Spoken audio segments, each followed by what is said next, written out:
പ്രിയപ്പെട്ട സഹോദരന്മാരെ, ഖുർആൻ പഠനം സാമൂഹിക നിർമ്മിതി എന്ന വിഷയവുമായി ബന്ധപ്പെട്ടുകൊണ്ടാണ് എന്നോട് സംസാരിക്കാൻ വേണ്ടി ആവശ്യപ്പെട്ടിട്ടുള്ളത്. പരിശുദ്ധ ഖുർആനും ഖുർആൻ പഠനവും സമൂഹത്തെ നിർമ്മിക്കുന്നു, സമൂഹത്തെ മാറ്റിമറിക്കുന്നു, സമൂഹത്തിൻ്റെ തെറ്റായ കാഴ്ചപ്പാടുകളിൽ നിന്നും തെറ്റായ ജീവിത രീതികളിൽ നിന്നും തിരിച്ചു നടത്താൻ സമൂഹത്തെ പ്രേരിപ്പിക്കുവാൻ മാത്രം പരിശുദ്ധ ഖുർആനിന് കരുത്തും ശക്തിയും ഉണ്ട് എന്നത് എതിരാളികൾ പോലും സമ്മതിച്ചിട്ടുള്ള ഒരു യാഥാർത്ഥ്യമാണ്.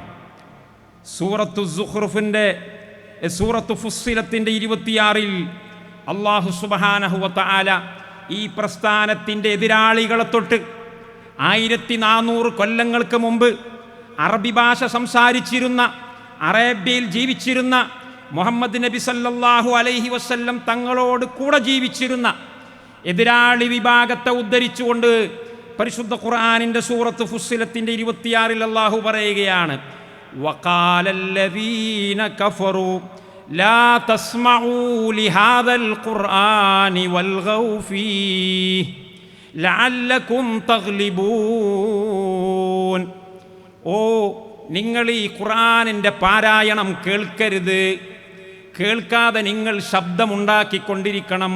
മുഹമ്മദ് ഖുർആൻ പാരായണം ചെയ്യുമ്പോൾ നിങ്ങളവിടെ ബഹളമുണ്ടാക്കണം, നിങ്ങളവിടെ ഒച്ചപ്പാടുണ്ടാക്കണം, നിങ്ങളവിടെ പാത്രങ്ങൾ കൊട്ടിയിട്ട് ശബ്ദമുണ്ടാക്കണം.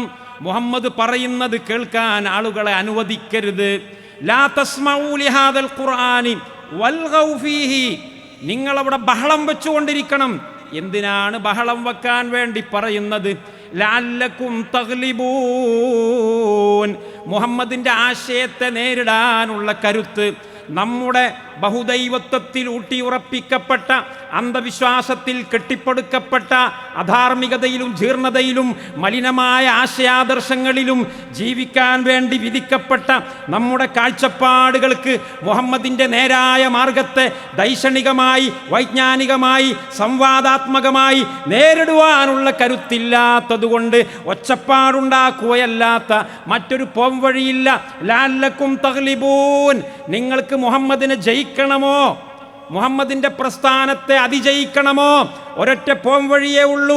പരിശുദ്ധ ഖുർആനിൻ്റെ വെളിച്ചം ഊതിക്കെടുത്താതെ നിർവാഹമില്ല. പരിശുദ്ധ ഖുർആനിൻ്റെ ശബ്ദവീജികളെ അന്തരീക്ഷത്തിൽ കേൾക്കപ്പെടാൻ അനുവദിച്ചുകൂടാ. ലാ തസ്മഊ ലിഹാദൽ ഖുർആനി വൽഗൗ ഫീഹി ലഅല്ലകും തഗ്ലിബൂൻ. അങ്ങനെ നിങ്ങൾ ഒച്ചപ്പാടുണ്ടാക്കുകയാണെങ്കിൽ നിങ്ങൾക്ക് പരിശുദ്ധ ഖുർആനിൻ്റെ സന്ദേശത്തെ ഒരു പക്ഷേ ജയിച്ചടക്കാൻ കഴിഞ്ഞേക്കാം. ശത്രുക്കളുടെ പൂതിയാണ്. നിങ്ങൾ ആലോചിച്ച് നോക്കൂ, ആരോടാണ് ഇത് പറയുന്നത്? മക്കയിലുള്ള അവിശ്വാസികളോടാണ് പറയുന്നത്.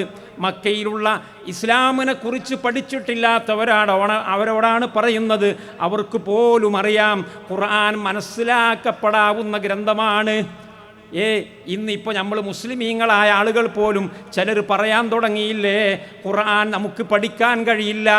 ഖുർആൻ പഠിക്കുന്നത് വഴിതെറ്റിപ്പോകാനുള്ള കാരണമാണ്. ഞാൻ ആരെയും വിമർശിച്ചുകൊണ്ട് സംസാരിക്കുന്നതല്ല. നമ്മുടെ കൂട്ടത്തിൽ തന്നെ പെട്ടുപോയ, നമ്മുടെ കാരുണ്യത്തിലേക്ക് ആവശ്യമുള്ള, നമ്മുടെ പ്രബോധനത്തിലേക്ക് ആവശ്യമുള്ള, നമ്മുടെ മാർഗദർശനത്തിലേക്ക് ദാഹിച്ചു കൊണ്ടിരിക്കുന്ന, മുമ്പാകെ ഇരിക്കുന്ന വലിയ ഒരു പറ്റം ജനങ്ങൾ അറിയാതെ പറഞ്ഞു പോകുന്നു. ഈ ഖുർആൻ പഠിച്ചു കഴിഞ്ഞാൽ ആളുകൾ വഴിതെറ്റിപ്പോകും. ഈ ഖുർആൻ പഠനമല്ല പ്രശ്നത്തിന് പരിഹാരം. നമ്മുടെ ഉസ്താദുമാർ പറഞ്ഞിട്ടുണ്ട്, നമ്മുടെ ദർസിലെ കിതാബുകളിൽ പറഞ്ഞിട്ടുണ്ട്. പ്രിയപ്പെട്ടവരെ, ഉസ്താദുമാരെ ആക്ഷേപിക്കാൻ വേണ്ടിയല്ല, ദർസിലെ കിതാബുകളെ മോശമാക്കാൻ വേണ്ടിയല്ല. നമ്മളെല്ലാം അത് പഠിച്ചു വന്നവരാണ്, അതിൽ നിന്ന് ശക്തി സംഭരിച്ചവരാണ്, അതിൻ്റെ കരുത്തിൽ തന്നെ ഇന്നും സംസാരിച്ചു കൊണ്ടിരിക്കുന്നവരാണ്. പക്ഷേ ലോകത്തിൻ്റെ എല്ലാ പ്രശ്നങ്ങൾക്കും പരിഹാരം കാലാതിവർത്തിയായ ചക്രവർത്തിയായ അമാനുഷികമായ ഏത് വെല്ലുവിളികൾക്ക് മുമ്പിലും നെഞ്ച് വിടർത്തി നട്ടെല്ല് നിവർത്തി നിന്ന് സംസാരിക്കുവാനും സംവദിക്കുവാനുമുള്ള ശേഷിയുള്ള ഒരേ ഒരു ഗ്രന്ഥം പരിശുദ്ധ ഖുർആനല്ലാതെ മറ്റേത് ഗ്രന്ഥമുണ്ട്? ഒരിക്കലുമില്ല. ഈ ഗ്രന്ഥം നമുക്ക് വായിച്ചാൽ മനസ്സിലാവുകയില്ല. അത് അബൂബക്കർ സിദ്ദീഖിന് മനസ്സിലാക്കാനുള്ളതാണ്, അത് ഉമർ ഇബ്നുൽ ഖത്താബിന് മാത്രം തിരിയുന്നതാണ്, അല്ലെങ്കിൽ അത് ഷാഫി ഇമാമിന് മാത്രം തിരിയുന്നതാണ്. നമ്മുടെ സാധാരണക്കാർക്ക് തിരിയുന്നതല്ല, നമ്മുടെ മുസ്ലിയാക്കന്മാർക്ക് തിരിയുന്നതല്ല, നമ്മുടെ മൗലവിമാർക്ക് മനസ്സിലാക്കാൻ കഴിയുന്നതല്ല. അവർ അത് വായിച്ചു പോയാൽ പിഴച്ചുപോകും എന്ന് വിശ്വസിക്കുന്ന ആളുകൾ അവർ ഇതിനെക്കുറിച്ച് ബോധപൂർവം പറയുകയാണോ? അല്ല. ഇതിനെക്കുറിച്ചുള്ള ധാരണയുണ്ടായിട്ട് പറയുകയാണോ? അല്ല. തെറ്റിദ്ധരിച്ചുകൊണ്ട് പറയുന്നതാണ്. ആരോ എഴുതിക്കൊടുത്തത് നോക്കി പ്രസംഗിക്കുകയാണ്, ആരെയോ അനുകരിച്ചുകൊണ്ട് പ്രസംഗിക്കുകയാണ്. എന്നാൽ ഇസ്ലാമിൻ്റെ ബദ്ധവൈരികൾ 1400 കൊല്ലങ്ങൾക്ക് മുമ്പ് അബൂജഹലിന് മനസ്സിലായി ഈ വേദഗ്രന്ഥം എല്ലാവർക്കും മനസ്സിലാകുന്നതാണ്. അബൂജഹൽ തിരിച്ചറിഞ്ഞു അറബി ഭാഷയിലുള്ള ആയത്ന ലളിതമായ സുന്ദരമായ കർണാനന്ദകരമായ ഏറ്റവും എളുപ്പത്തിലുള്ള ഈ ഗ്രന്ഥം ഏത് മനുഷ്യനും മനസ്സിലാക്കാവുന്നതാണ്. ഇത് മനസ്സിലാക്കുമ്പോൾ അതിൻ്റെ ആദർശം സ്വീകരിക്കുക. ഒരു കിതാബ്, ഒരു പുസ്തകം മനസ്സിലാക്കുമ്പോഴല്ലേ നമ്മൾ അതിലേക്ക് ആകർഷരാവുക. 500 പേജുണ്ട് എന്ന് കരുതിയിട്ട് നമ്മൾ ഏതെങ്കിലും പുസ്തകത്തിലേക്ക് ആകർഷരാകാറുണ്ടോ? 500ഉം 1000ഉം 5000ഉം പേജുകളുള്ള പുസ്തകം ഇവിടെയില്ലേ? നമ്മൾ ഏതെങ്കിലും പുസ്തകത്തിൻ്റെ പിന്നാലെ പോകുന്നുണ്ടോ? ഏതെങ്കിലും പ്രഭാഷണത്തിൻ്റെ പിന്നാലെ പോകുന്നുണ്ടോ? ഇല്ല. പക്ഷെ അബൂജഹലിന് അറിയാം, ഈ 500 പേജുകൾ ലോകത്തെ മാറ്റിമറിക്കാനുള്ള ശക്തിയുള്ള പേജുകളാണ്. ഇതാരെങ്കിലും കേട്ടുപോയാൽ അവർക്ക് അത് മനസ്സിലാക്കാൻ പ്രയാസമില്ല. അത് മനസ്സിലായാൽ അതിൻ്റെ ആദർശം അവർ സ്വീകരിക്കും, അതിൻ്റെ കർമ്മ പദ്ധതികൾ അവർ ജീവിതത്തിൽ നടപ്പിലാക്കും. അങ്ങനെ നടപ്പിലാക്കി കഴിഞ്ഞാൽ നമ്മുടെ അധികാര കസേര തകർന്നടിയും. നമ്മുടെ ഭൗതിക സുഖാഡംബരങ്ങൾ നമുക്ക് അപ്രാപ്യമാകും. അതുകൊണ്ട് ഈ വിശുദ്ധ വേദത്തിൻ്റെ വിളിയാളം കേൾക്കാൻ, അത് മനസ്സിലാക്കാനുള്ള അവസരമില്ലായ്മ ചെയ്യുക എന്നതാണ്. ഒരു വേള ഇസ്ലാമിൻ്റെ ശത്രുക്കൾ മാത്രമല്ല, അള്ളാഹുവിൻ്റെയും പ്രഖ്യാപനം അതാണ്. അള്ളാഹു സുബ്ഹാനഹു വ തആല പരലോകത്ത് വെച്ചുകൊണ്ട് മുസ്ലിം വിരോധികളായ, ഇസ്ലാം വിരോധികളായ ആളുകളോട് നാളെ ചോദിക്കുന്നത്, നിങ്ങൾക്ക് ഞാൻ ഖുർആൻ നൽകിയിട്ടില്ലേ എന്നാണ്. അബൂജഹൽ നാളെ നേരിടേണ്ടി വരുന്ന വിചാരണ, അബൂജഹൽ നാളെ നേരിടേണ്ടി വരുന്ന വിചാരണ എന്താണ്? മുസ്ലിയാർ പറഞ്ഞത് കേട്ടില്ലേ എന്നാണോ? മൗലവി പറഞ്ഞത് നിങ്ങൾ ചെവിക്കൊണ്ടില്ലേ എന്നാണോ? അല്ല. അബൂജഹലിനോട് പണ്ഡിതനല്ലാത്ത, മൗലവിയല്ലാത്ത, അറബി കോളേജിൽ പഠിച്ചിട്ടില്ലാത്ത, താടിയും തലപ്പാവുമില്ലാത്ത അബൂജഹലിനോട് നാളെ അള്ളാഹു ചോദിക്കുന്നത് അല്ല, ഭൗതിക ലോകത്ത് വെച്ചുകൊണ്ട് തന്നെ അള്ളാഹു ചോദിച്ചിട്ടുണ്ട്. സൂറത്തു ആലു ഇമ്രാനിൻ്റെ 101 നിങ്ങൾക്കറിയില്ലേ? വകൈഫ തക്ഫുറൂൻ വഅൻതും തുത്ലാ അലൈക്കും ആയാത്തുല്ലാഹി വഫീകും റസൂലുഹു. ഓ അബൂജഹലേ, ഓ അബൂലഹബേ, ഓ വലീദ് ഇബ്നുൽ മുഗീറ, നിങ്ങൾ എങ്ങനെയാണ് സത്യം നിഷേധിച്ചു കളഞ്ഞത്? കാഫിരീങ്ങളെ വിളിച്ചുകൊണ്ടാണ് പറയുന്നത്. ഇത് അബൂബക്കറിനോട് ചോദിച്ച ചോദ്യമല്ല, ഇത് ഉമർ ഇബ്നുൽ ഖത്താബിനോട് ചോദിച്ച ചോദ്യമല്ല, ഇത് മുസ്ലിയാക്കന്മാരോട് ചോദിച്ച ചോദ്യമല്ല, ഇത് മൗലവിമാരോട് ചോദിച്ച ചോദ്യമല്ല. ഇത് ചോദിച്ചിട്ടുള്ളത് ഇസ്ലാം വിരോധികളോടാണ്. എന്താണ് ചോദിച്ചത്? വകൈഫ തക്ഫുറൂൻ, നിങ്ങളെങ്ങനെയാണ് വിശുദ്ധ ഇസ്ലാമിനെ തള്ളിക്കളഞ്ഞത്? നിങ്ങളെങ്ങനെയാണ് ബഹുദൈവത്വം ആദർശമായി സ്വീകരിച്ചത്? വഅൻതും തുത്ലാ അലൈക്കും ആയാത്തുല്ലാഹ്, അല്ലാഹുവിൻ്റെ വേദവാക്യങ്ങൾ നിങ്ങളിൽ വായിക്കപ്പെടുന്നില്ലേ? അള്ളാഹുവിൻ്റെ വേദവാക്യങ്ങൾ നിങ്ങളുടെ നാൽക്കവലകളിൽ, നിങ്ങളുടെ കല്യാണ മണ്ഡപങ്ങളിൽ, നിങ്ങളുടെ ഓഡിറ്റോറിയങ്ങളിൽ, നിങ്ങളുടെ സമ്മേളന വേദികളിൽ, നിങ്ങളുടെ ക്ലബ്ബുകളിൽ, നിങ്ങൾ കൂടിയിരിക്കുന്ന സ്ഥലങ്ങളിൽ അള്ളാഹുവിൻ്റെ വേദവാക്യങ്ങൾ പാരായണം ചെയ്യപ്പെടുന്നില്ലേ എന്ന് വച്ചാൽ പരിശുദ്ധ ഖുർആൻ നിങ്ങൾക്കെല്ലാവർക്കും മനസ്സിലാക്കാവുന്നതാണ്. എന്നിട്ടും നിങ്ങൾ വഴിതെറ്റിപ്പോയി, എന്നിട്ടും നിങ്ങൾ തപ്പിത്തടഞ്ഞു വീണുപോയി. കത്തിജ്വലിക്കുന്ന സൂര്യൻ്റെ മുമ്പിൽ നിങ്ങൾ നോക്ക്, ഇവിടെ പ്രകാശിച്ചു കൊണ്ടിരിക്കുന്ന ലൈറ്റുകളുണ്ട്.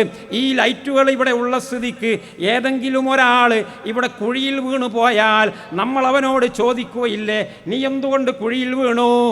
നന്നായി പ്രകാശിക്കുന്ന ലൈറ്റുകൾക്ക് മുമ്പിൽ, ബൾബുകൾക്ക് മുമ്പിൽ, ട്യൂബ് ലൈറ്റുകൾക്ക് മുമ്പിൽ നീ തപ്പിത്തടഞ്ഞ് വീണതിന് യാതൊരു ന്യായീകരണവുമില്ല. ഇരുട്ടത്താണെങ്കിൽ കുഴപ്പമില്ല, നല്ല കൂരിരുട്ടാണ്, വെളിച്ചമില്ല, ചന്ദ്രൻ്റെ പ്രകാശമില്ല. ആരെങ്കിലും ഡ്രൈനേജിൽ വീണ് മരിച്ചു പോയാൽ പോലും അവനെക്കുറിച്ച് പരാതിയില്ല, കാരണം വെളിച്ചം കാണാത്ത ഒരു സ്ഥലത്തുകൂടെ നടന്നുപോയവനാണ്. എന്നാൽ നല്ല നിലാ വെളിച്ചത്തിൽ, നല്ല വൈദ്യുതിയുടെ പ്രകാശങ്ങൾ കത്തിച്ചൊലിച്ചുകൊണ്ടിരിക്കുന്ന ഒരു രാത്രി സമയത്ത് എവിടെയെങ്കിലും ഒരുത്തൻ തപ്പിത്തടഞ്ഞ് വീണാൽ അവനോട് ചോദിക്കും, നീ എന്തുകൊണ്ട് വെളിച്ചത്തിൽ കുഴിയിൽ വീണുപോയി? നീ എന്തുകൊണ്ട് മറ്റൊരാളുമായി കൂട്ടിമുട്ടിപ്പോയി? നീ എന്തുകൊണ്ട് മതിലിൽ പോയി ഇടിച്ചുപോയി? അവനോട് ചോദ്യമുണ്ട്. അപ്പോൾ ലൈറ്റ് കാണാൻ കഴിയുന്നതാണ്, സൂര്യപ്രകാശം കാണാൻ കഴിയുന്നതാണ്, ബൾബിൻ്റെ പ്രകാശം എനിക്ക് വെളിച്ചം തരുന്നതാണ്. അതുകൊണ്ടല്ലേ നമ്മൾ അവനെ ആക്ഷേപിക്കുന്നത്? അല്ലെങ്കിൽ അവൻ ആക്ഷേപിക്കാൻ പറ്റുമോ? എന്നതുപോലെ അബൂജഹലിന് ഖുർആൻ മനസ്സിലാക്കാൻ പറ്റുന്നതാണ്, അബൂലഹബിന് ഖുർആൻ തിരിയുന്നതാണ്, വലീദ് ഇബ്നു മുഗീറക്ക് ഖുർആൻ മനസ്സിലാക്കാവുന്നതാണ്. ഇനി ഞാൻ ചോദിക്കട്ടെ, 10 കൊല്ലം പള്ളി ദർസിൽ പഠിച്ച എൻ്റെ പ്രിയപ്പെട്ട പണ്ഡിത സുഹൃത്തെ, 5 കൊല്ലം അറബി കോളേജിൽ പഠിച്ച വിദ്യാർത്ഥി സഹോദര, 10 വർഷം ശരീഅത്ത് കോളേജിൽ ഡിഗ്രിയും PGയും PhDയും കഴിഞ്ഞ ഇസ്ലാമിക പാണ്ഡിത്യം നേടിയിട്ടുള്ള മുസ്ലിം സഹോദരി, അബൂജഹലിന് തിരിയുന്നത്ര പോലും നിനക്ക് ഖുർആൻ തിരിയില്ലയോ? അബൂലഹബിന് മനസ്സിലാക്കാൻ പറ്റിയ അത്ര പോലും നിനക്ക് ഖുർആൻ മനസ്സിലാവുകയില്ലയോ? ആരോടാണ് നിങ്ങൾ ഇതൊക്കെ പറയുന്നത്? ഈ ഖുർആൻ ആർക്കും മനസ്സിലാകുന്നതാണ്. എന്നാൽ ചില വിഷയങ്ങളുണ്ടാകും, പരിശുദ്ധ ഖുർആനിലെ ചില വിഷയങ്ങൾ അത് മനസ്സിലാകണമെങ്കിൽ കുറച്ച് പ്രയാസമുണ്ടാകും, അതിന് കുറച്ച് പാണ്ഡിത്യം കൂടുതൽ വേണ്ടി വരും. അതിന് ചിലപ്പോൾ 4 വർഷത്തെ ഡിഗ്രിയും പിന്നെ 2 വർഷത്തെ PGയും അത് കഴിഞ്ഞ് PhDയും ചിലപ്പോൾ അതിൻ്റെ മേലെയും പഠിക്കേണ്ടി വരും. അത് ഖുർആനിൻ്റെ എല്ലാ വശങ്ങളെക്കുറിച്ചുമല്ല, ചില പ്രത്യേക ഭാഗങ്ങളെക്കുറിച്ചാണ്. എന്നാൽ മൊത്തത്തിൽ പരിശുദ്ധ ഖുർആനിനെ കുറിച്ച് പറഞ്ഞാൽ വലഖദ് യസ്സർനൽ ഖുർആന ലിദ്ദിക്രി ഫഹൽ മിൻ മുദ്ദക്കിർ, ഞാൻ ഈ വേദഗ്രന്ഥത്തെ നിങ്ങൾക്ക് എളുപ്പമാക്കി തന്നിട്ടുണ്ട്. നിങ്ങളിൽ ആരുണ്ട് ചിന്തിക്കുന്നവർ? നിങ്ങളിൽ ആരുണ്ട് പഠിക്കുന്നവർ? നിങ്ങളിൽ ആരുണ്ട് അന്വേഷിക്കുന്നവർ? എന്ന് വിശുദ്ധ ഖുർആൻ പലതവണ ഒരു സൂറത്തിൽ തന്നെ ചോദിച്ചിട്ടുണ്ട്. അപ്പോൾ നമ്മൾ പറയാം നമുക്കിതൊന്നും തിരിയില്ല. അഫലാ യതദബ്ബറൂനൽ ഖുർആന വലൗ കാന മിൻ ഇൻദി ഗൈരില്ലാഹി വലവജദൂ ഫീഹി ഇഖ്തിലാഫൻ കസീറാ. സൂറത്തു നിസാഇന്റെ 82 അല്ലാഹു തആല കപട വിശ്വാസികളോട് ചോദിക്കുകയാണ്. ആരാണ് കപട വിശ്വാസികൾ? ഇന്നൽ മുനാഫിഖീന ഫിദ്ദർക്കിൽ അസ്ഫലി മിനന്നാർ, നരകത്തിൻ്റെ ഏറ്റവും അടിത്തട്ടിലുള്ളവർ. അബൂജഹലിനേക്കാളും അടിത്തട്ടിലുള്ളവൻ, ഏറ്റവും അടിത്തട്ടിലുള്ള വിഭാഗത്തോട് അള്ളാഹു അവരെ കുറിച്ച് ചോദിക്കുകയാണ് സൂറത്തു നിസായിൽ. അഫലാ യതദബ്ബറൂനൽ ഖുർആൻ, ഈ കപട വിശ്വാസികൾ ഖുർആൻ വായിക്കുന്നില്ലേ എന്നല്ല ചോദിക്കുന്നത്, ഖുർആൻ മനസ്സിലാക്കുന്നില്ലേ എന്ന് പോലുമല്ല ചോദിക്കുന്നത്. അഫലാ യതദബ്ബറൂനൽ ഖുർആൻ, തദബ്ബുർ എന്ന് പറഞ്ഞാൽ കേവലം വായനയല്ല, കേവലം പഠനമല്ല, ഗഹനമായിട്ടുള്ള പരിചിന്തനമാണ് തദബ്ബുർ എന്ന് പറയുന്നത്. അവർ തദബ്ബുർ ചെയ്യുന്നില്ലയോ? തദബ്ബുർ ചെയ്യുകയാണെങ്കിൽ അവർക്ക് മനസ്സിലാകും. വലൗ കാന മിൻ ഇൻദി ഗൈരില്ലാഹി ലവജദൂ ഫീഹി ഇഖ്തിലാഫൻ കസീറാ. അപ്പോൾ കപടവിശ്വാസികളോട് അള്ളാഹു ചോദിച്ചു, ശുദ്ധമായ ബഹുദൈവാരാധകരോട് അള്ളാഹു ചോദിച്ചു, വേദക്കാരായ ജൂതനസ്രാനികളോട് അള്ളാഹു ചോദിച്ചു, നിങ്ങളെങ്ങനെയാണ് കാഫിറായി പോകുന്നത്? നിങ്ങളെങ്ങനെയാണ് ഇസ്ലാമിനെ തള്ളിക്കളയുന്നത്? ഈ വിശുദ്ധ വേദഗ്രന്ഥം നിങ്ങൾക്ക് മുമ്പിൽ വായിക്കപ്പെടുന്നില്ലേ? അപ്പോൾ അവർക്ക് മനസ്സിലാകും, നമുക്കും മനസ്സിലാകും. അതുകൊണ്ട് വിശുദ്ധ ഖുർആനിൻ്റെ പഠനം നമ്മൾ ഏറ്റെടുക്കണം, നമ്മൾ ജീവിതത്തിൻ്റെ ഭാഗമാക്കി മാറ്റണം, നമ്മുടെ പാഠ്യപദ്ധതിയിൽ മുഖ്യ വിഷയമാക്കി മാറ്റണം. വിഷയങ്ങളിൽ ഒരു വിഷയമല്ല, മാദ്ദത്തും മിനൽ മവാദ്. ഒരു 12 വിഷയമുണ്ടായാൽ അതിൽ ഒരു വിഷയം ഖുർആൻ, അതും 12ാമത്തെ വിഷയം. എല്ലാവരും ഉറക്കം തൂങ്ങുന്ന സമയം, അധ്യാപകൻ ഉറങ്ങുന്ന സമയം, വിദ്യാർത്ഥികൾ ഉറങ്ങുന്ന സമയം, പുറത്തേക്ക് പോകാൻ ഇൻ്റർവെൽ അടിക്കാൻ കുട്ടികൾ കാത്തിരിക്കുന്ന സമയം, അവസാനത്തെ പീരീഡിൽ നിങ്ങളൊരു അരമണിക്കൂർ സമയം പഠിപ്പിക്കേണ്ട ഒരു സബ് ടൈറ്റിൽ അല്ല, ഒരു സബ്സിഡിയറി വിഷയമല്ല വിശുദ്ധ ഖുർആൻ. നമ്മുടെ ജീവിതത്തിലെ, നമ്മുടെ കരിക്കുലത്തിലെ, നമ്മുടെ പാഠ്യപദ്ധതിയിലെ ഏറ്റവും മുഖ്യ വിഷയമായിട്ട് പരിശുദ്ധ ഖുർആനിനെ കൊണ്ടുവരണം. പരിശുദ്ധ ഖുർആനിനെ മനസ്സിലാക്കാൻ വേണ്ടി അറബി ഭാഷ പഠിക്കണം, പരിശുദ്ധ ഖുർആനിനെ മനസ്സിലാക്കാൻ വേണ്ടി സൈക്കോളജി പഠിക്കണം, പരിശുദ്ധ ഖുർആനിനെ മനസ്സിലാക്കാൻ വേണ്ടി സോഷ്യോളജി പഠിക്കണം, പരിശുദ്ധ ഖുർആനിനെ മനസ്സിലാക്കാൻ വേണ്ടി എല്ലാവിധ ഭൗതിക ശാസ്ത്രങ്ങളും പഠിക്കണം. ഖുർആൻ മനസ്സിലാക്കാൻ വേണ്ടിയിട്ടാണ്. എന്തിനാ മോനെ അറബി പഠിക്കുന്നത്? അറബി പഠിക്കുന്നത് അറബി മാഷാകാൻ വേണ്ടി അല്ല. എന്തിനാണ് മറ്റുള്ള വിഷയങ്ങൾ പഠിക്കുന്നത്? അത് ഒരു ജോലി കിട്ടാൻ വേണ്ടി. ഈ ചിന്തയാകാൻ പാടില്ല. നമ്മൾ ഏത് ഭൗതിക വ്യവഹാരങ്ങളിൽ ഇടപെടുകയാണെങ്കിലും നമ്മുടെ മതപരമായ ഉന്നമനത്തിന് വേണ്ടിയുള്ളതാവണം. പരിശുദ്ധ ഖുർആൻ കൂടുതലായി ഗ്രഹിക്കാൻ വേണ്ടിയുള്ള ചവിട്ടുപടികൾ എന്ന നിലക്ക്, അതിലേക്കുള്ള വഴികൾ എന്ന നിലക്ക് ആയിരിക്കണം നമ്മൾ ഇതിനെല്ലാം സമീപിക്കേണ്ടത്. നമ്മൾ ജീവിതത്തെക്കുറിച്ചുള്ള കാഴ്ചപ്പാടുകൾ പുനർനിർമ്മിക്കേണ്ടതുണ്ട്, അതിനെ പുതിയ അടിത്തറയിൽ പുനരാവിഷ്കരിക്കേണ്ടതുണ്ട്. നമ്മുടെ കൂട്ടത്തിൽ ഒരുപാട് ആളുകൾ ഭൗതിക മേഖലയിൽ ജോലി ചെയ്യുന്നവരുണ്ട്, കച്ചവടക്കാരുണ്ട്, കർഷകരുണ്ട്, മെഡിസിൻ പഠിക്കുന്നവരുണ്ട്, അതുപോലെ എഞ്ചിനീയറിംഗ് പഠിക്കുന്നവരുണ്ട്, ജേർണലിസം പഠിക്കുന്നവരുണ്ട്. എന്തിനാണ് പഠിക്കുന്നത് എന്ന് ചോദിച്ചാൽ അവരുടെ ഉത്തരം, നമ്മുടെ നാട്ടിലെ ഒരു ഹൈന്ദവ സഹോദരനോട് എന്തിനാണ് സഹോദര, ചേട്ടാ, നീ എന്തിനാണ് MBBS പഠിക്കുന്നത് എന്ന് ചോദിച്ചാൽ ഒരു ഹൈന്ദവ സഹോദരൻ നൽകുന്ന ഒരു ഉത്തരമുണ്ട്. ഒരു ക്രൈസ്തവ സഹോദരനോട് നീ എന്തിനാണ് മെഡിസിൻ പഠിക്കുന്നത് എന്ന് ചോദിച്ചാൽ അവൻ നൽകുന്ന ഒരു ഉത്തരമുണ്ട്. എന്നാൽ അതേ ഉത്തരമല്ലേ ഇന്ന് നമ്മുടെ കുട്ടികൾ നൽകുന്നത്? നമ്മുടെ കുട്ടികൾ നൽകുന്നത് ഡിഫറൻ്റ് ആൻസർ ആണോ? അല്ല എന്നാണ് ഞാൻ മനസ്സിലാക്കുന്നത്. അതുകൊണ്ട് തന്നെയാണ് ഈ സമുദായം പരാജയപ്പെട്ടു പോയിക്കൊണ്ടിരിക്കുന്നത്. നമ്മുടെ കുട്ടി നൽകേണ്ട മറുപടി ഹൈന്ദവ സുഹൃത്ത് നൽകേണ്ട മറുപടിയല്ല. നമ്മുടെ കുട്ടി നൽകേണ്ട മറുപടി ക്രൈസ്തവൻ്റെ കുട്ടികൾ നൽകുന്ന മറുപടിയല്ല. നമ്മുടെ കുട്ടി നൽകേണ്ട മറുപടി വിശുദ്ധ ഖുർആനിൻ്റെ അടിത്തറയിൽ കെട്ടി ആദർശത്തിൽ നിന്നുള്ള മറുപടിയാണ്. എന്താണ് വിശുദ്ധ ഖുർആൻ നമ്മെ മാറ്റിമറിക്കാൻ വേണ്ടി, നമ്മുടെ കാഴ്ചപ്പാടുകൾക്ക് ദിശ കാണിക്കാൻ വേണ്ടി വിശുദ്ധ ഖുർആൻ പറഞ്ഞിട്ടുള്ള അതിൻ്റെ ഫൗണ്ടേഷൻ എന്താണ്? ഒരുപാട് സ്ഥലങ്ങളിൽ പറഞ്ഞിട്ടില്ലേ? സൂറത്തു ദാരിയാത്തിൻ്റെ 56, 57, 58 അല്ലാഹു റബ്ബുൽ ഇസ്സത്തി വൽ ജലാൽ പറഞ്ഞു, വമാ ഖലഖ്തുൽ ജിന്ന വൽ ഇൻസ ഇല്ലാ ലിയഅ്ബുദൂൻ മാ أريد منهم من رزق وما أريد أن يطعمون إن الله هو الرزاق ذو القوة المتين. ഞാനൊരു മനുഷ്യനെയും പടച്ചിട്ടില്ല, ഞാനൊരു ജിന്നിനെയും പടച്ചിട്ടില്ല. എന്തിനു വേണ്ടിയല്ലാതെ? ഇല്ലാ ലിയഅ്ബുദൂൻ, എനിക്ക് ഇബാദത്ത് ചെയ്യുക എന്ന ഒരു പണിക്ക് വേണ്ടിയല്ലാതെ. ഇവിടെ പരിഭാഷ എഴുതിയിട്ടുള്ള, മലയാള പരിഭാഷ എഴുതിയിട്ടുള്ള മിക്ക പരിഭാഷകളും നിങ്ങളെടുത്ത് നോക്കിയാൽ അതിൻ്റെ കോൺസെൻട്രേഷൻ തെറ്റി നിൽക്കുന്നതായിട്ട് കാണാൻ കഴിയും. എല്ലാ പരിഭാഷകളൊന്നും ഞാൻ നോക്കിയിട്ടില്ല. ഞാൻ നോക്കിയ പരിഭാഷകളെക്കുറിച്ചാണ് പറയുന്നത്. തൗഹീദാണ് അവരവിടെ പറയുന്നത്. ഈ ആയത്ത് തൗഹീദ് പറയാൻ വേണ്ടിയാണ് അവർ ഉപയോഗപ്പെടുത്തിയത്. എന്നാൽ തൗഹീദ് ആ ആയത്തിൽ നിന്ന് ലഭ്യമാണെങ്കിലും അവിടെ നിന്ന് ലഭ്യമാകുന്ന അള്ളാഹു ഉദ്ദേശിക്കുന്ന ഏറ്റവും പ്രധാനപ്പെട്ട കോൺസെൻട്രേഷൻ തൗഹീദ് അല്ല. പിന്നെയോ മനുഷ്യൻ്റെ പണി എന്താണ്? മനുഷ്യന് അനുവദിക്കപ്പെട്ട ഡ്യൂട്ടി എന്താണ്? മനുഷ്യൻ നിർവഹിക്കേണ്ടത് എന്താണ്? അതിനാണ് ഊന്നൽ. എന്താണ് നിർവഹിക്കേണ്ടത്? അറബി ഭാഷ പഠിച്ചവർക്കറിയാം. മാ വ ഇല്ല. അറബി ഭാഷയിലെ 2 അക്ഷരങ്ങളാണ്. മാ എന്ന നെഗറ്റീവ് വേർഡ്, ഇല്ല എന്ന എക്സെപ്ഷണലായിട്ട് ഉപയോഗിക്കുന്ന വേർഡ്. ഞാൻ സൃഷ്ടിച്ചിട്ടില്ല എന്ത് പണിക്കല്ലാതെ, എന്ത് പണിക്കല്ലാതെ, എനിക്ക് ഇബാദത്ത് ചെയ്യുക എന്ന ഒരു ഏർപ്പാടിന് വേണ്ടിയല്ലാതെ. അവിടെ എനിക്ക് മാത്രം എന്നതിലാണ് വ്യാഖ്യാതാക്കളിൽ ഭൂരിഭാഗവും ഊന്നിപ്പോയിട്ടുള്ളത്. അങ്ങനെ ഊന്നുന്നതിന്, അങ്ങനെ പറയുന്നതിന് പ്രശ്നമില്ല. പക്ഷേ ഇവിടെ ഊന്നൽ എന്തിലാണ്? പരിശുദ്ധ ഖുർആൻ അറബി ഭാഷയുടെ വെളിച്ചത്തിൽ മനസ്സിലാക്കുമ്പോൾ അവിടെ ഊന്നിയിട്ടുള്ളത് യാബുദ് ഇല്ലാ ലിയാബുദ് എന്നതിലാണ്. വമാ ഖലഖതുൽ ജിന്ന വൽ ഇൻസ ഇല്ലാ ലിയാബുദൂൻ. എനിക്ക് ഇബാദത്ത് ചെയ്യുക. അപ്പോൾ ഇബാദത്ത് ചെയ്യുക എന്നതല്ലാത്ത ഒരു പരിപാടി മനുഷ്യനുണ്ടാകാൻ പാടില്ല. ഇബാദത്ത് അല്ലാത്ത ഒരു മെഡിക്കൽ സയൻസ് ഉണ്ടാകാൻ പാടില്ല. മുസ്ലിമിനുണ്ടാകാൻ പാടില്ല. ക്രൈസ്തവനുണ്ടായേക്കാം, ഹൈന്ദവനുണ്ടായേക്കാം, കമ്മ്യൂണിസ്റ്റുകാരനുണ്ടായേക്കാം.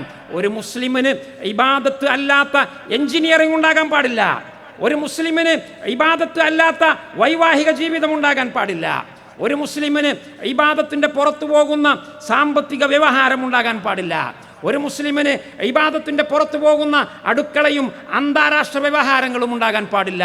പാർലമെന്റ് ഉണ്ടാകാൻ പാടില്ല, നിയമസഭ ഉണ്ടാകാൻ പാടില്ല, തെരഞ്ഞെടുപ്പ് ഉണ്ടാകാൻ പാടില്ല, ഒന്നുമേ ഉണ്ടാകാൻ പാടില്ല. പെർമിഷൻ വേണ്ടേ? കാരണം ഞാനും എൻ്റെ ശരീരവും, ഞാനും എൻ്റെ മനസ്സും, ഞാനും എൻ്റെ സമ്പത്തും, ഞാനും എൻ്റെ ഭാര്യയും, ഞാനും എൻ്റെ മാതാപിതാക്കളും, ഞാനും എൻ്റെ സന്താനങ്ങളും, ഞാനുമായി ബന്ധപ്പെട്ട ഈ അണ്ടക്കടാഹം മുഴുവനും എൻ്റേത് അല്ല. ഇതിലൊന്നും എനിക്ക് ഒരു ഉടമസ്ഥാധികാരവുമില്ല. ഞാൻ ഇവിടെ ഓൺലി ട്രസ്റ്റിയാണ്, മുസ്തഖ്ലഫുൻ ഫീഹിയാണ്. എന്നെ അള്ളാഹു വിശ്വസിച്ചുകൊണ്ട് ഏൽപ്പിച്ചിട്ടുള്ളതാണ്. നിന്റെ ഭാര്യയെ നിന്റെ കൈവശം ഞാൻ ഏൽപ്പിക്കുകയാണ്, നിന്റെ ഭർത്താവിനെ നിന്റെ കൈവശം ഞാൻ ഏൽപ്പിക്കുകയാണ്, നിന്റെ സന്താനങ്ങളെ നിന്റെ കൈവശം ഞാൻ ഏൽപ്പിക്കുകയാണ്, നിന്റെ സമ്പത്തിനെ ഞാൻ നിന്നെ ഏൽപ്പിക്കുകയാണ്. എന്തിനു വേണ്ടി? തോന്നിയതുപോലെ നടത്താൻ വേണ്ടിയാണോ? അല്ല. ഹാദാ മിൻ ഫദ്ലി റബ്ബി ലിയബ്ലുവനി അശ്കുറു അം അക്ഫുറു. ലോകം മുഴുവനും അടക്കി ഭരിച്ച, ലോകം കണ്ട ഏറ്റവും വലിയ ഭരണാധികാരികളിൽ ഒരാളായിരുന്ന സുലൈമാൻ ഉദ്ബിനു ദാവൂദ് അലൈഹിമസ്സലാം മഹാനവറുകൾ പറഞ്ഞിട്ടുള്ളതാണ്, ഹാദാ മിൻ ഫദ്ലി റബ്ബി, ഇത് എൻ്റെ റബ്ബിൻ്റെ ഔദാര്യമാണ്. എന്തിനു വേണ്ടി?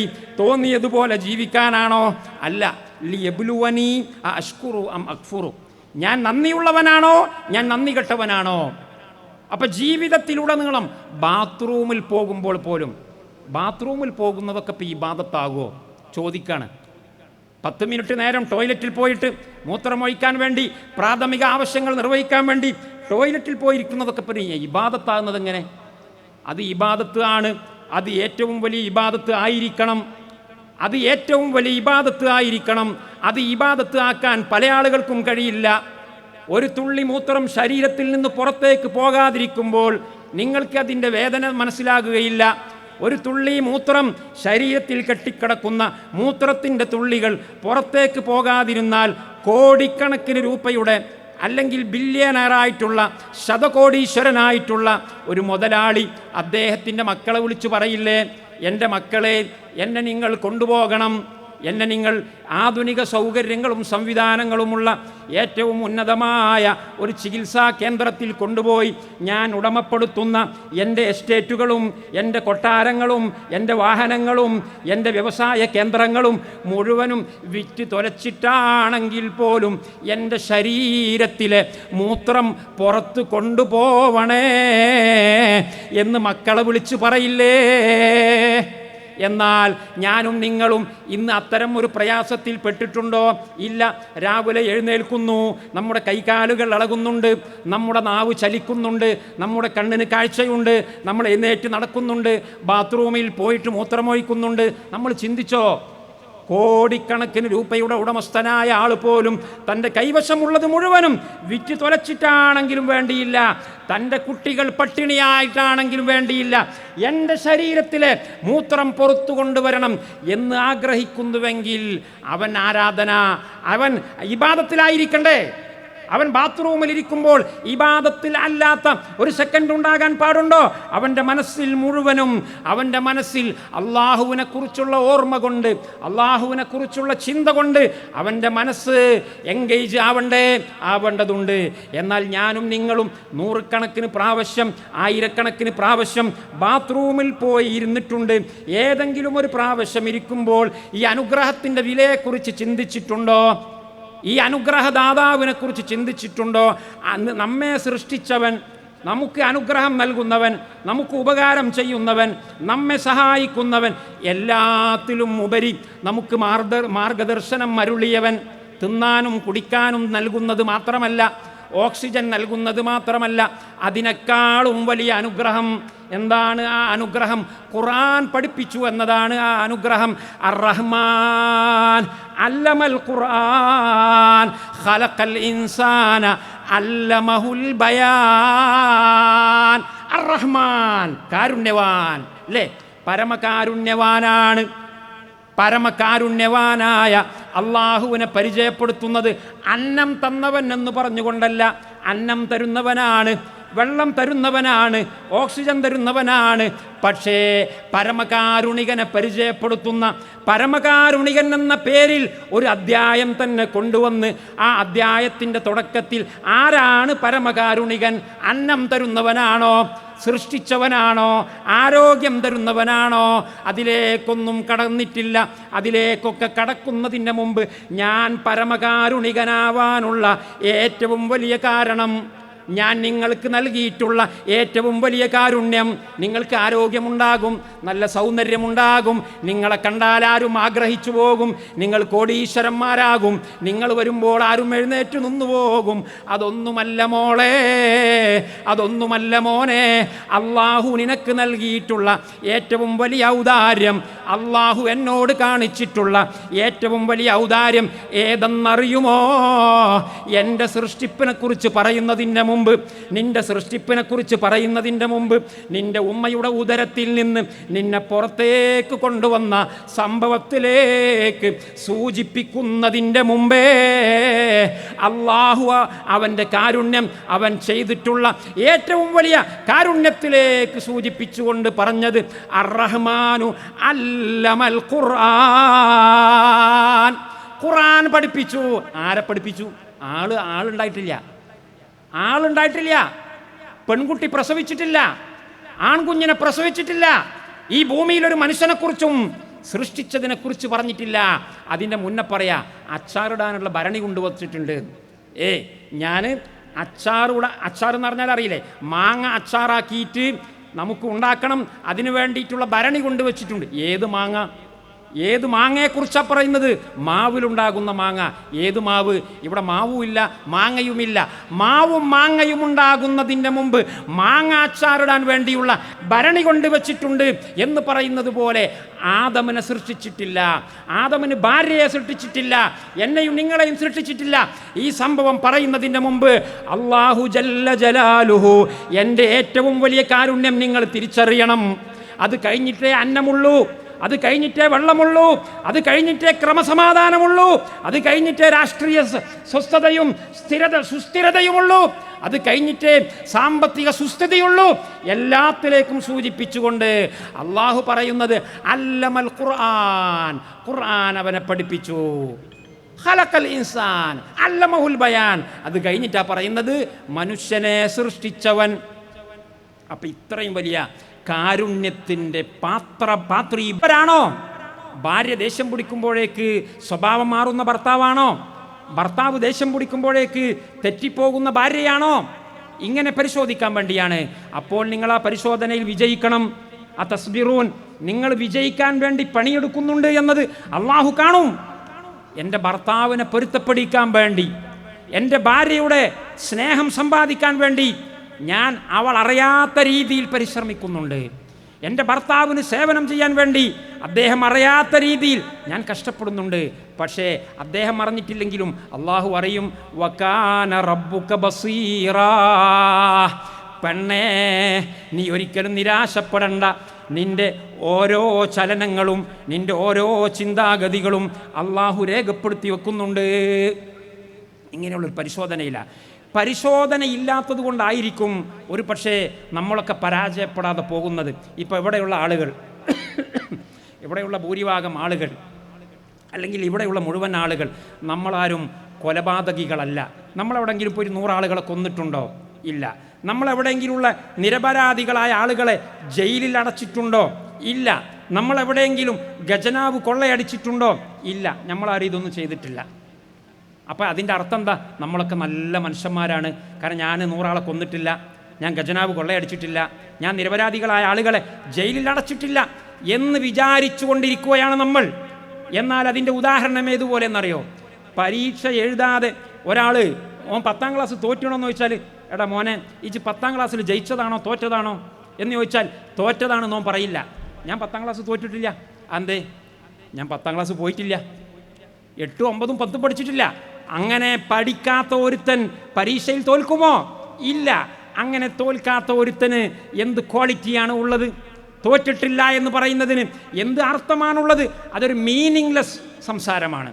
എന്നാൽ വേറെ ഒരാൾ 10ാം ക്ലാസ് പഠിച്ചു തോറ്റവനാണ്, പഠിച്ചു, ക്ലാസ്സിൽ അറ്റൻഡ് ചെയ്തു, എന്നിട്ടും അവൻ തോറ്റുപോയി. നമുക്ക് അവനോട് സിമ്പതി ഉണ്ടാകും. കാരണം അധ്വാനിച്ചു, കഷ്ടപ്പെട്ടു, എന്നിട്ടും അവൻ പരാജയപ്പെടുകയാണ്. അപ്പോൾ നമ്മൾ മനസ്സിലാക്കണം, നമ്മുടെ ചുറ്റുപാടുമുള്ള ഒരുപാട് ആളുകൾ കുറ്റകൃത്യം ചെയ്യുന്നവരുണ്ടാകും. വലിയ രാഷ്ട്രീയ തമ്പുരാക്കന്മാർ, സ്വേച്ഛാധിപതികൾ, ഏകാധിപതികൾ അവരിങ്ങനെ ഭരിച്ചുകൊണ്ടിരിക്കുകയാണ്. നാട് മുഴുവനും ഭരിച്ചിട്ട് ഒരുപാട് ആളുകൾ ആക്രമിച്ചു, ഒരുപാട് ആളുകളെ പീഡിപ്പിച്ചു, നിരപരാധികളെ ജയിലിലടച്ചു, ഖജനാവ് കൊള്ളയടിച്ചു. നമ്മൾ മനസ്സിലാക്കണം, അവർ വമ്പിച്ച ഒരു പരാജയത്തിൽ അകപ്പെട്ടിരിക്കുകയാണ്. അവർ ഒരു 10ാം ക്ലാസ് പരീക്ഷയിൽ പോയിരിക്കേണ്ടി വന്നു. ആ പരീക്ഷയിൽ അവർ പരാജയപ്പെട്ടു. നമ്മൾ 10ാം ക്ലാസ് പരീക്ഷ എഴുതേണ്ടി വന്നിട്ടില്ല, അതുകൊണ്ട് നമ്മൾ വ്യഭിചരിച്ചില്ല. നമ്മൾ 10ാം ക്ലാസ് പരീക്ഷയിൽ അറ്റൻഡ് ചെയ്യേണ്ടി വന്നിട്ടില്ല, അതുകൊണ്ട് ഞാൻ കള്ളു കുടിച്ചിട്ടില്ല. 10ാം ക്ലാസ് പരീക്ഷയിൽ അറ്റൻഡ് ചെയ്യാനുള്ള ഒരു ഗതി എനിക്കുണ്ടായിട്ടില്ല, അതുകൊണ്ട് ഞാൻ ഒരാളെയും ആക്രമിച്ചിട്ടില്ല, ആരെയും ഞാൻ ജയിലിലടച്ചിട്ടില്ല. ഇതാണ് നമ്മുടെ ക്വാളിറ്റി. വമിനൽ ഇസ്മത്തി അല്ലാ തഖ്ദിറ. അറബി ഭാഷയിൽ ഒരു പഴഞ്ചൊല്ലുണ്ട്, മിനൽ ഇസ്മത്തി അല്ലാ തഖ്ദിറ. നീ കഴിവ് കെട്ടവനാവുക എന്നത് ഒരു സെക്യൂരിറ്റിയാണ്. കഴിവ് കെട്ടവനാവുക എന്നത് ഒരു സെക്യൂരിറ്റിയാണ്. ഞാൻ ഭരണാധികാരിയല്ല, ഞാൻ കോടീശ്വരനല്ല. ഞാൻ കോടീശ്വരനല്ലാത്തതുകൊണ്ട് തന്നെ, ഞാനൊരു പാവപ്പെട്ടവനായതുകൊണ്ട് തന്നെ എല്ലാവരുടെ മുമ്പിലും ഞാൻ തലകുനിച്ചുകൊണ്ട് നടക്കും, ഞാൻ പാവപ്പെട്ടവനായിക്കൊണ്ട് നടക്കും, ഞാൻ താഴ്മയുള്ളവനായിക്കൊണ്ട് നടക്കും. എന്നാൽ ഒരു കോടീശ്വരനായ ആൾ തലകുനിച്ചുകൊണ്ട് നടന്നാൽ അത് തെരഞ്ഞെടുപ്പാണ്. അയാൾ ശതകോടീശ്വരനാ. ആരെ കണ്ടാലും മൂപ്പര് താഴ്മയോടുകൂടെയാണ് മൂപ്പരുടെ ജീവിതം. അത് അദ്ദേഹത്തിൻ്റെ തെരഞ്ഞെടുപ്പാണ്. കാരണം അഹങ്കരിച്ച് ജീവിക്കുവാൻ, പൊങ്ങച്ചത്തോടു കൂടി ജീവിക്കുവാൻ, ആഡംബരത്തോടു കൂടി ജീവിക്കുവാനുള്ള എല്ലാ അവസരങ്ങളും ഉണ്ടായിട്ട് താഴ്മയോടുകൂടി ജീവിക്കുന്ന ആ മനുഷ്യനില്ലേ, അയാളാണ് പരീക്ഷയിൽ ജയിച്ചവൻ. നീ പരീക്ഷയിൽ ജയിച്ചവനല്ല. നീ പരീക്ഷ അഭിമുഖീകരിക്കേണ്ടി വന്നിട്ടില്ലാത്തതിൻ്റെ പേരിൽ തോറ്റിട്ടില്ല എന്ന് മാത്രമേ ഉള്ളൂ. മുസ്ലിം സമൂഹത്തിൻ്റെ അവസ്ഥ ഏതാണ്? ഞാൻ ആരെയും ആക്ഷേപിക്കുകയല്ല. 2 കൂട്ടരും സ്വർഗത്തിലാണ്, 2 കൂട്ടരും സ്വർഗത്തിൽ തന്നെയാണ്. കാരണം തോറ്റിട്ടില്ല, അതുകൊണ്ട് 2 കൂട്ടരും സ്വർഗത്തിലാണ്. പക്ഷേ എല്ലാ സ്വർഗവും ഒരുപോലെയല്ല. സ്വർഗം 100 ജാതിയാണ്. അൽ ജന്നത്തു മിഅതു ദറജാ. സ്വർഗം 100 ഡിഗ്രിയാണ്. ബൈന കുല്ലി ദറജതൈനി മാ ബൈനൽ അർളി വസ്സമാ. ഓരോ ഈ 2 ഗ്രേഡിൻ്റെയും ഇടയിൽ ആകാശഭൂമിയോളമുള്ള അന്തരമുണ്ട്. അതുകൊണ്ട് ഏറ്റവും ഉയർന്ന സ്വർഗത്തിന് വേണ്ടി പ്രവർത്തിക്കുന്നവരായിട്ട് നമ്മൾ മാറണം. പരീക്ഷ അഭിമുഖീകരിക്കേണ്ടി വന്നാലും, പൈസ ഉണ്ടായാലും ഞാൻ അഹങ്കരിക്കുകയില്ല. സൗന്ദര്യമുണ്ടായാലും ഞാൻ ചാരിത്രശുദ്ധിക്ക് കളങ്കം വരുത്തുന്ന ഒരു പ്രവൃത്തിയിലും ഇടപെടുകയില്ല. രാഷ്ട്രീയത്തിൻ്റെ ചെങ്കോൽ ഏകാധിപതിയായി കൊല്ലങ്ങളോളം ഭരിക്കേണ്ടി വന്നാലും ഒരു നിരപരാധിയെയും ഞാൻ ജയിലിലടക്കുകയില്ല എന്ന തെരഞ്ഞെടുപ്പിലൂടെ സത്യത്തിൻ്റെ മാർഗം തെരഞ്ഞെടുക്കുന്ന ഭരണാധികാരി, തെരഞ്ഞെടുക്കുന്ന ചെറുപ്പക്കാരി, തെരഞ്ഞെടുക്കുന്ന ആരോഗ്യവാൻ, തെരഞ്ഞെടുക്കുന്ന സമ്പന്നൻ, അവനാണ് സ്വർഗത്തിൻ്റെ ഉയർന്ന പടിയിലേക്ക് വരുന്നത്. അല്ലാത്ത ആളുകൾ സ്വർഗത്തിൽ വരും, തോൽക്കാത്തവരൊക്കെ സ്വർഗത്തിൽ വരും. പക്ഷേ അവരുടെ പദവി വ്യത്യാസമുണ്ട്. അവരെ നമ്മൾ മുസ്ലിമീങ്ങളായിട്ട് പരിഗണിക്കണം. ഞാൻ എൻ്റെ പ്രസംഗം അവസാനിപ്പിക്കുകയാണ്. മുസ്ലിമീങ്ങളെ 3 ഗ്രേഡ് ആയിട്ട് അള്ളാഹു സുബ്ഹാനഹു വ തആല പരിചയപ്പെടുത്തിയതായിട്ട് കാണാൻ കഴിയും. എല്ലാ മുസ്ലിങ്ങളും ഒരുപോലെയല്ല. സുമ്മ ഔറസ്നൽ കിതാബല്ലദീന അസ്തഫൈനാ മിൻ ഇബാദിന ഫമിൻഹും ളാലിമുൻ ലിനഫ്സിഹി ومنهم مقتصد ومنهم سابق بالخيرات بإذن الله ذلك هو الفضل الكبير جنات عدن يدخلونها يحلون فيها من أساور من ذهب ولؤلؤا ولباسهم فيها حرير. ഇങ്ങനെ തുടങ്ങുന്ന സൂറത്ത് ഫാത്തിറിൻ്റെ 32, 33, 34 സൂക്തങ്ങളിൽ മുസ്ലിമീങ്ങളെ സ്വർഗാവകാശികളെ 3ആയിട്ട് അള്ളാഹു തരംതിരിക്കുന്നുണ്ട്. എല്ലാ മുസ്ലിമീങ്ങളും ഒരുപോലെ ആകൂല. ഞാനതെന്തിനാ അവസാനം പറയുന്നതെന്ന് ചോദിച്ചാൽ, ഇന്ന് മുസ്ലിമീങ്ങളുടെ ഇടയിൽ ഭയങ്കരമായ ഛിദ്രതയുണ്ട്. നമ്മൾ മാത്രമേ സ്വർഗത്ത് പോവുകയുള്ളൂ. നമ്മളുമായിട്ട് എന്തെങ്കിലും ചെറുതോ വലുതോ ആയ അഭിപ്രായ ഭിന്നതയുള്ളവരാണെങ്കിൽ അവർ സ്വർഗത്തിലേക്ക് വരില്ല. അവർ കാഫിരീങ്ങളാണ്. അവർ മറ്റവരെക്കാളും മോശമാണ്. അവർ ജൂതന്മാരെക്കാളും മോശമാണ്. അവർ ജൂതന്മാരെക്കാളും നരകത്തിൻ്റെ അടിത്തട്ടിലാണ് എന്ന് പറയുന്ന ആഖ്യാനങ്ങളിലേക്ക് പോകുന്നുണ്ട്.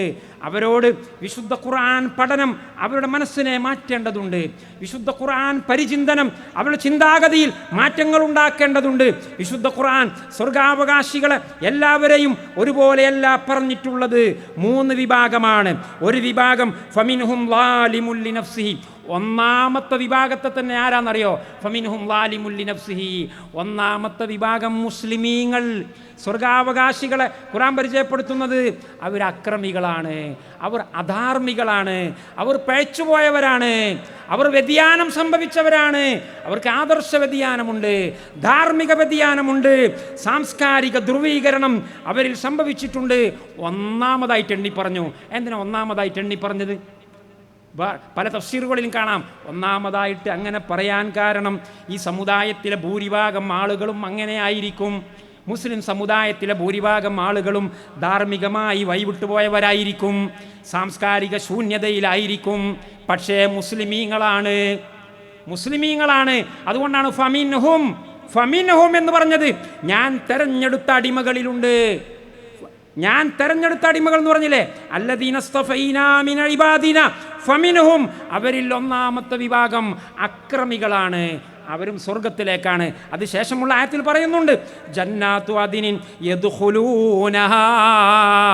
ആ വാവ് ചില പണ്ഡിതന്മാർ പറയുന്നു വളരെ പ്രതീക്ഷ നൽകുന്ന വാവ്. യദ്ഖുലൂനഹാ, എല്ലാവരും സ്വർഗത്തിൽ കടക്കും. കണ്ടോ, മുസ്ലിമാണോ സ്വർഗത്തിൽ കടക്കും. ഞാൻ നേരത്തെ പറഞ്ഞല്ലോ, സ്വർഗം ഒന്നല്ല, സ്വർഗം ഒരുപാട് ഗ്രേഡ് ആണ്, 100 ഗ്രേഡ് ആണ്. ഏറ്റവും മേലെയുള്ള ഗ്രേഡും ഉണ്ട്, ഏറ്റവും താഴെയുള്ള ഗ്രേഡും ഉണ്ട്. പക്ഷേ ഇവരെല്ലാം സ്വർഗാവകാശികളാണ്, അവർ മുസ്ലിമീങ്ങളാണ്.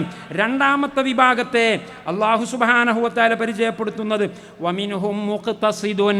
രണ്ടാമത്തെ വിഭാഗം ഒരു മധ്യമമായ വിഭാഗമാണ്. അവർ വലിയ ധിക്കാരികളല്ല, എന്നാൽ വലിയ സ്വാലിഹീങ്ങളുമല്ല. കുറേ കുറ്റകൃത്യങ്ങൾ ചെയ്യും, കുറേ ഹറാമുകൾ ചെയ്യും, കുറേ നല്ല കാര്യവും ചെയ്യും. രണ്ടാമത്തെ വിഭാഗമായിട്ട് അവരെ പരിചയപ്പെടുത്തുന്നു. മൂന്നാമത്തെ വിഭാഗം വമിൻഹും സാബിഖും ബിൽ ഖൈറാത്ത്. മൂന്നാമത്തെ വിഭാഗം അവർ കുറ്റകൃത്യങ്ങളിൽ നിന്ന് പരമാവധി മാറി നിൽക്കുന്നവരാണ്. അള്ളാഹു കൽപ്പിച്ചിട്ടുള്ളതെല്ലാം ചെയ്യാൻ ശുഷ്കാന്തി കാണിക്കുന്നവരാണ്. വല്ല ഹറാമോ വല്ല തിന്മയോ വല്ലപ്പോഴും ചെയ്യുകയാണെങ്കിൽ ഉടനെ തന്നെ അവർ പശ്ചാത്തപിച്ച് മടങ്ങുന്നവരാണ്. ആദർശ വ്യതിയാനം അവർക്ക് സംഭവിച്ചു പോകുമോ ഇല്ലേ എന്നതിൽ ബേജാറുള്ളവരാണ്. സംഭവിച്ചാൽ ഉടനെ തൗബ ചെയ്യാനുള്ള മാനസിക അവസ്ഥയുള്ളവരാണ്. 3 വിഭാഗത്തെ ഈ മുസ്ലിം സമുദായത്തിൽ ഞാൻ ബുഖാരിയുടെ ഹദീസ് അല്ല ഓതിയത്, ഞാൻ മുസ്ലിമിൻ്റെ ഹദീസല്ല വായിച്ചത്. പരിശുദ്ധ ഖുർആനിലെ സൂറത്ത് ഗാഫിറിലെ 23, 31, 32, 33 സൂക്തങ്ങളാണ് ഞാനിവിടെ വായിച്ചിട്ടുള്ളത്. സഹോദരന്മാരെ, ഇവരെല്ലാം മുസ്ലിമീങ്ങളാണ്. ഇത് നമ്മൾ മനസ്സിലാക്കിയിട്ട് നമ്മൾ ഏറ്റവും ഉയർന്ന ഗ്രേഡിലുള്ളവരാകണമെന്ന് ആഗ്രഹിക്കേണ്ടവരാണ്. സ്വർഗം 100 ഗ്രേഡാണല്ലോ, അതിൽ ഏറ്റവും ഉയരമുള്ള ഗ്രേഡിൽ ഞാൻ എത്തണമെന്ന് ഞാൻ ആഗ്രഹിക്കണം. മറ്റുള്ളവരെ അങ്ങോട്ട് എത്താൻ വേണ്ടി വാശി കൂട്ടണം, അതിനുവേണ്ടി പരിശ്രമിക്കണം.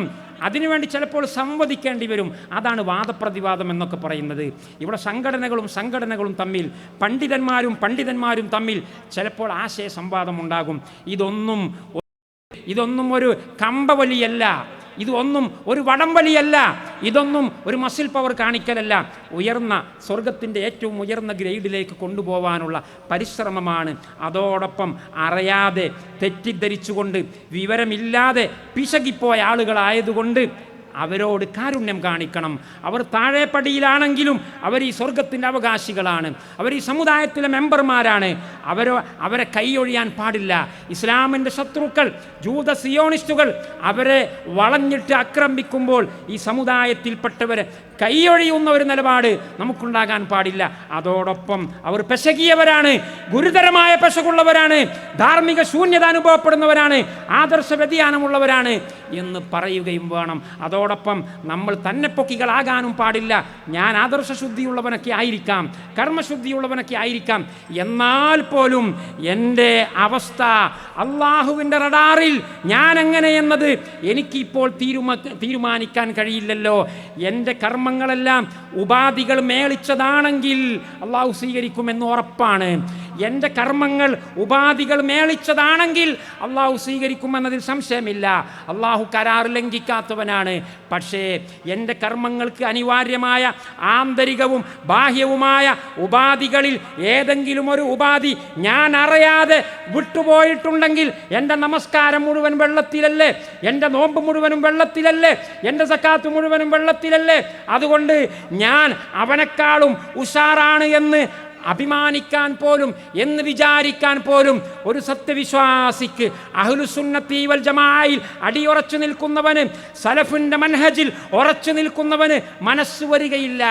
ഒരു യഥാർത്ഥ സലഫിയുടെ മനോഭാവം, ഒരു യഥാർത്ഥ സുന്നിയുടെ മനോഭാവം പരിശുദ്ധ ഖുർആൻ വരച്ചു കാട്ടിയിട്ടുണ്ട്.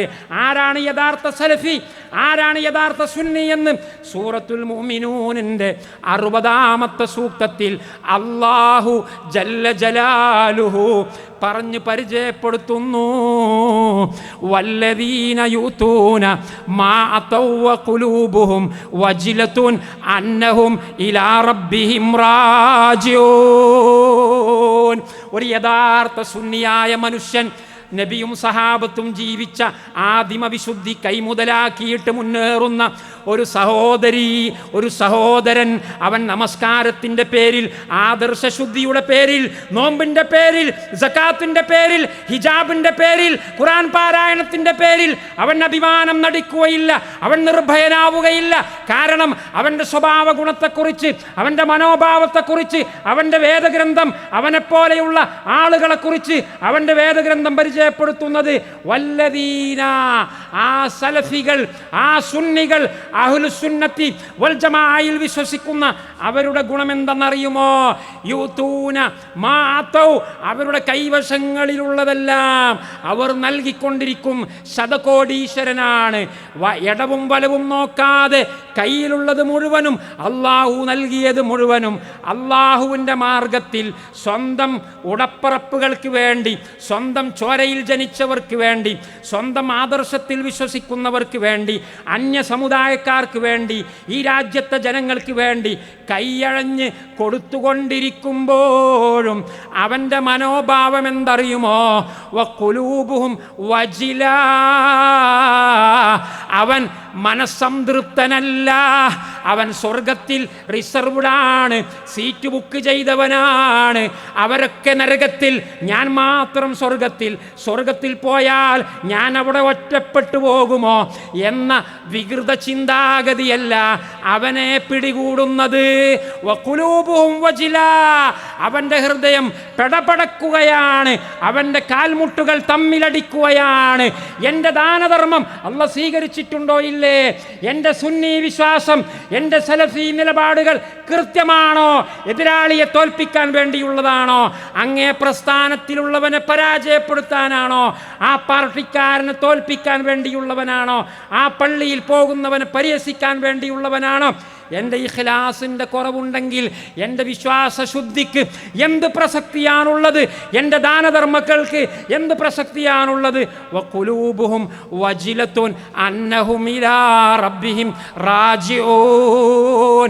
നാളെ അല്ലാഹുവിൻ്റെ റഡാറിൻ്റെ മുമ്പിൽ, അള്ളാഹു എല്ലാം അറിയുന്നവനാണെന്ന് പറഞ്ഞില്ലേ, ആ റഡാറിൻ്റെ മുമ്പിൽ എൻ്റെ എല്ലാ റെക്കോർഡുകളും എൻ്റെ എല്ലാ കണക്ക് പുസ്തകങ്ങളും കെട്ടഴിച്ചു വെക്കുമ്പോൾ ഞാൻ പരിഹസിച്ചിരുന്ന അയാൾ സ്വർഗത്തിൽ പോകുന്ന ഗതിയും ഞാൻ നരകത്തിൽ പോകുന്ന ഒരു ഗതിയും വരുമോ എന്ന് ചിന്തിക്കുന്നവനാണ് യഥാർത്ഥ അഹ്ലുസുന്നയുടെ മൻഹജിലൂടെ പോകുന്നത്.